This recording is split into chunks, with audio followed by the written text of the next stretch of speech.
Hello दोस्तों, स्वागत है आप सभी का हमारे यूट्यूब प्लेटफॉर्म में। जैसा कि आप सबको पता है कि आज बिहार सरकार शिक्षा विभाग द्वारा शिक्षकों के स्थानांतरण के लिए नई ट्रांसफ़र पॉलिसी 2026 का प्रकाशन कर दिया गया है, जिसे 18 पेज में उन्होंने प्रकाशन किया है। अगर आप इसको पूरे 18 पेज को पढ़ेंगे तो इसे पढ़ने के लिए आपको 1 घंटे का समय चाहिए कम से कम।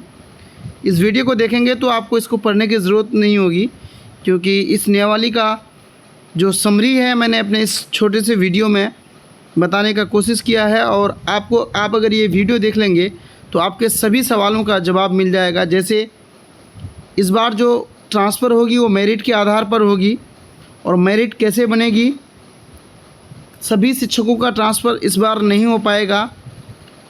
5 साल न्यूनतम चाहिए, तो क्या ये 5 साल अगर न्यूनतम ट्रांसफ़र के लिए चाहिए तो क्या TRE 1, 2, 3 और एक्सक्लूसिव शिक्षक जिन्होंने एक बार ट्रांसफ़र ले लिया है, क्या ये 5 साल उस पर भी लगेगी? सारे बातों का जवाब आपको मिल जाएगा आप अगर पूरी वीडियो देखेंगे तो। अगर आपको वीडियो थोड़ी सी भी इन्फॉर्मेटिव लगे और चैनल में अगर आप पहली बार आए हो तो लाइक और सब्सक्राइब कर दें। चलिए, सबसे पहले आपको ये बताएंगे कि इस नियमावली के अंतर्गत 1994 से लेकर TRE 3 तक वैसे सभी शिक्षक आएंगे जो राज्यकर्मी हैं। इसमें नियोजित शिक्षक नहीं आएंगे, क्योंकि वो राज्यकर्मी की गिनती में नहीं आते हैं। तो 1994 यानी 1999 के BPSC का बैच, TRE 1, 2, 3 34,540 और एक्सक्लूसिव शिक्षक जितने भी हैं सारे लोग इस नियमावली के अंतर्गत आते हैं। ये तो पहली बात हुई। चलिए, दूसरी बात ये, इस नियमावली के अंतर्गत एक चीज़ और क्लियर कर दिया गया है कि अब म्यूचुअल ट्रांसफ़र भी होगी। म्यूचुअल ट्रांसफ़र के लिए जो नियम पहले था, यानी दोनों शिक्षक विभागीय पोर्टल पर संयुक्त सहमति दें, दोनों शिक्षक समान वर्ग यानी आप जिस कैटेगरी के हैं उस कैटेगरी के सामने वाले भी शिक्षक होना चाहिए। अगर आप BPSC के शिक्षक हैं तो सामने वाला भी BPSC के शिक्षक होना चाहिए। दोनों का सोशल कैटेगरी, अपॉइंटमेंट कैटेगरी ये सब सेम होना चाहिए। विषयवार पदस्थापन में दोनों सेम क्लास के भी होना चाहिए। गृह क्षेत्र जो है इसमें कोई प्रतिबंध नहीं है। यानी इस नियमावली में क्लियर है कि म्यूचुअल ट्रांसफ़र भी अब होगा। दूसरी बात और तीसरी बात अब ये है, जो सबसे महत्वपूर्ण बात है कि मेरिट कैसे बनेगा। मेरिट में किन लोगों को वरीयता दी जाएगी, तो और बाकी जैसे कि 17 पॉइंट है उन्हें प्रीफ्रेंस तो दिया ही गया है, पहले भी हमने वीडियो में कहा था। लेकिन कोई ऐसा सीट होगा, मान लेते हैं कोई एक विद्यालय है उसमें एक सीट है और यहाँ 10 लोगों ने आवेदन किया है और वो 10 लोग दूरी के आधार पर है। इसमें कोई भी विशेष प्रकार के कैटेगरी के लोग नहीं है। सभी शिक्षक जो हैं, शिक्षक शिक्षिकाएँ जो भी हैं वो दूरी के आधार पर है। अगर शिक्षिकाएँ इनमें है तो ये सीट जो है शिक्षिकाओं यानी महिलाओं के खाते में चली जाएगी। अगर 10 का 10 पुरुष शिक्षक है तब ऐसे में ये सीट किन्हें दिया जाएगा।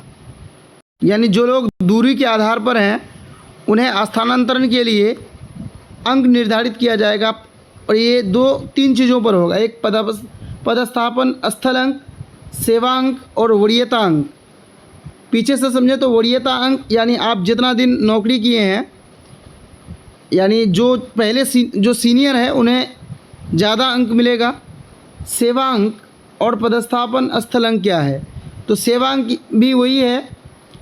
सॉरी, यहाँ वरीयता जो है अंक इससे होगा कि अगर मान लेते हैं इसमें वरीयता अंक उन शिक्षकों को दिया जाएगा जो विशेष कैटेगरी के, यहाँ आप देख सकते हैं, व्यक्तिगत चिकित्सा अथवा सामाजिक परिस्थितियों के कारण विशेष विचार की आवश्यकता वाले शिक्षकों को वरीयता अंक प्राप्त किए जाएंगे। यानी मान के चलिए कि दूरी के आधार पर जो शिक्षक आवेदन करेंगे उन्हें ये नहीं मिलने वाला है। सेवा अंक यानी 31 मार्च तक जो वित्तीय वर्ष शैक्षणिक वर्ष होता है उस एक शैक्षणिक वर्ष का 1 अंक दिया जाएगा। यानी आप जितने पुराने शिक्षक हैं आपको उतना ज़्यादा अंक मिलने वाला है। पदस्थापन अंक में इसमें विद्यालय को 4 श्रेणी में रखा जाएगा। जो प्रथम श्रेणी के विद्यालय हैं उसका 1 अंक, दूसरे का 2 तीसरे का 3 और चौथे को 5 अंक मिलने वाला है। ये विभाग द्वारा अलग से इसके लिए लेटर प्रकाशित किया जाएगा। और एक महत्वपूर्ण बात ये है, जो मेन पॉइंट है कि शिक्षकों का स्थानांतरण सामान्यतः उनके सेवा काल के प्रत्येक 5 वर्ष पर किया जा सकेगा।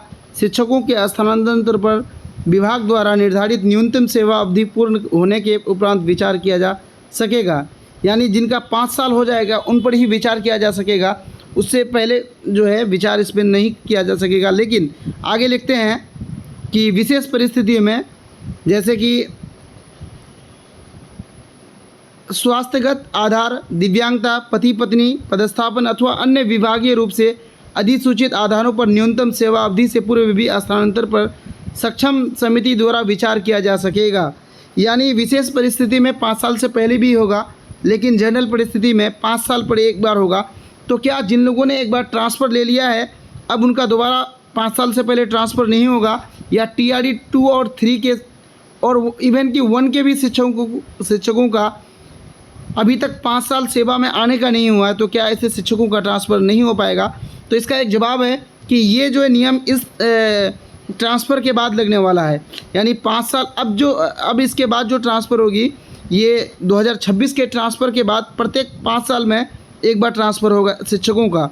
मान लेते हैं कि अभी 2026 में जिन शिक्षकों का ट्रांसफ़र हो जाता है और नियमावली नहीं बदलती है, तो ऐसे में 2031 में नेक्स्ट ट्रांसफ़र इन सभी शिक्षकों का होगा, विशेष परिस्थिति वाले शिक्षकों को छोड़कर।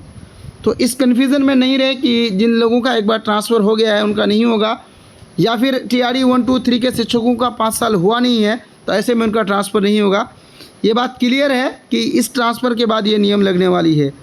अगर आपको इस नियमावली में किसी तरह की कोई कन्फ्यूज़न है तो आप हमें कमेंट करके बताएं।